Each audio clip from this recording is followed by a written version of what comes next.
Bonjour, je m'appelle Maud Schneider, je suis psychologue à la Fondation Pôle Autisme et je suis également chercheuse à l'Université de Genève dans le domaine des troubles du neurodéveloppement.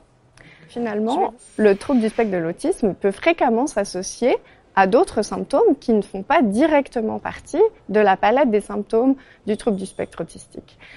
Et donc, on va pouvoir éventuellement attribuer un certain nombre de diagnostics complémentaires qui vont s'ajouter en plus du diagnostic de TSA.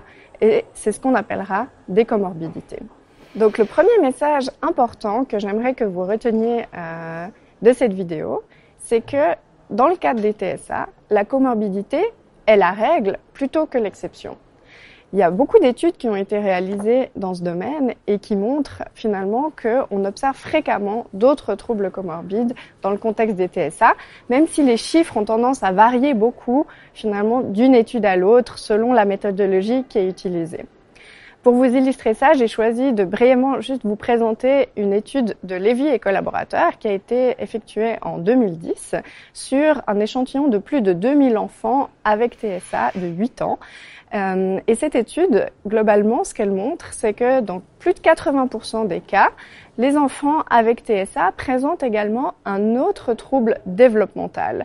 Ça peut être par exemple un trouble du langage, ça peut être un trouble du déficit de l'attention avec ou sans hyperactivité, ou ça peut être une déficience intellectuelle.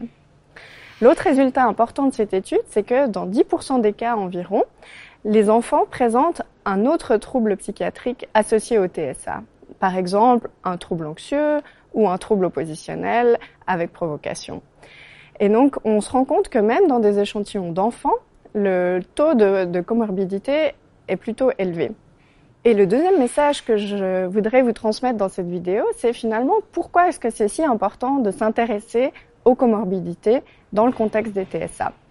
Ce qui est important de retenir, c'est qu'il y a assez peu d'études, malheureusement, qui ont été effectuées dans ce domaine, mais les peu d'études qui ont été effectuées montrent que les personnes qui ont une comorbidité en plus d'un TSA, eh bien, ça va avoir finalement un impact négatif à la fois sur leur fonctionnement adaptatif, donc la manière dont ils vont pouvoir fonctionner dans leur vie quotidienne, mais également sur leur qualité de vie.